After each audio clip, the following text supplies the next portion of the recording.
Kasus Sritex pun hanya sedikit dari puncak gunung es kejatuhan industri nasional yang sedang melanda.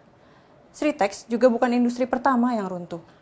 Sejak awal tahun ini, seenggaknya ada 9 industri, dari mulai industri tekstil sampai keramik yang terkena badai PHK karena nggak sanggup bertahan di tengah genjatan impor.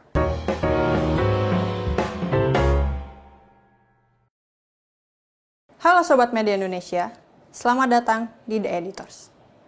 Alkisah riwayat Sritex dan kondisi kejayaan industri dalam negeri yang ambruk juga di saat Prabowo Subianto baru beberapa hari berkuasa. Tentu bukan rezim Prabowo penyebabnya. Lalu salah siapa? Komisarisnya? Atau direksinya? 50.000 pekerja Sritex pun terancam. Bukan hanya pilot yang mendera Sritex. Tumpukan utang yang nilainya mencapai 25 triliun rupiah pun bikin ketar-ketir. Pasalnya, utang itu menyebar di sejumlah bank termasuk BUMN. Jika dibiarkan, dikhawatirkan utang ini akan berefek domino pada perbankan. Kasus Sritex pun hanya sedikit dari puncak gunung es kejatuhan industri nasional yang sedang melanda. Sritex juga bukan industri pertama yang runtuh. Sejak awal tahun ini, seenggaknya ada 9 industri, dari mulai industri tekstil sampai keramik yang terkena badai PHK karena nggak sanggup bertahan di tengah genjatan impor. Kementerian Tenaga Kerja juga sudah mencatat bahwa badai PHK sesungguhnya sudah terjadi sejak awal tahun ini. Sampai di pertengahan tahun, angka PHK di Indonesia sudah mencapai 101.000 lebih. Ini sudah menjadi alarm paling kencang soal deindustrialisasi terjadi di negeri ini. Deindustrialisasi adalah situasi ketika peran industri terhadap ekonomi makin berkurang dan beralih ke sektor lain seperti jasa dan layanan. Bagi Indonesia, tentunya ini mimpi buruk. Karena dengan ratusan juta penduduk Indonesia, tentunya industri terutama padat karya menjadi sektor yang penting untuk penunjang ekonomi serta penyerapan tenaga kerja. Situasi ini sudah jauh-jauh hari sudah diramalkan oleh ekonom senior almarhum Faisal Basri. Pemikir cemerlang itu sudah pernah mewanti-wanti pemerintah bahwa pemerintah harus mendukung industri tanah air dengan menciptakan iklim usaha yang kondusif serta pengendalian impor lewat berbagai regulasi. Tapi, bukannya mendukung pengusaha, pemerintah lagi-lagi mengeluarkan kebijakan yang kontradiktif melalui Peraturan Menteri Perdagangan Nomor 8 Tahun 2024. Kebijakan itu diterbitkan Mendak saat itu Zulkifli Hasan atas arahan Presiden Joko Widodo guna melonggarkan keran impor. Melalui aturan itu, importir dapat mengimpor barang tanpa harus mendapatkan izin teknis dari Kementerian Perindustrian. Dampaknya sudah barang tentu, bikin impor merajalela.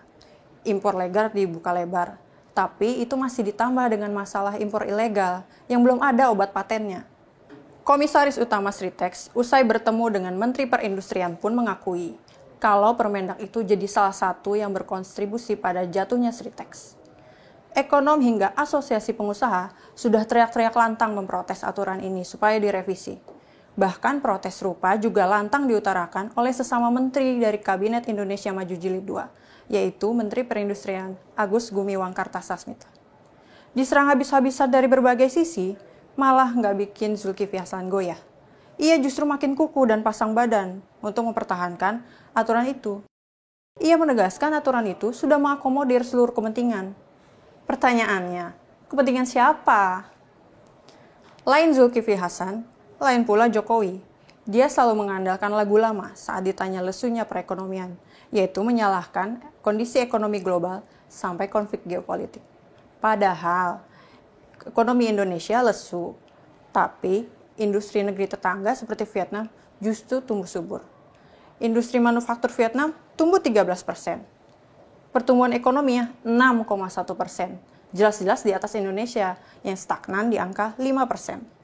Bahkan pertumbuhan ekonomi Vietnam diprediksi melejit ke 6,5% tahun depan. Tentunya lesunya industri dalam negeri seperti sekarang ini akan menjadi tantangan berat di awal masa kepemimpinan Presiden Prabowo Subianto.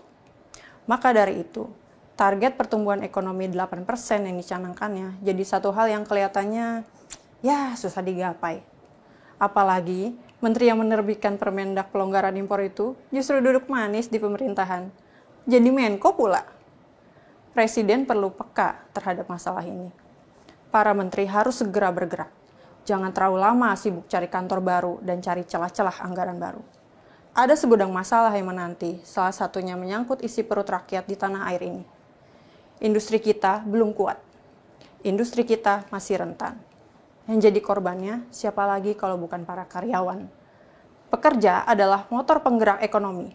Mereka juga rakyat yang perlu dilindungi dan diayomi. Sampai jumpa lagi di The Editor selanjutnya.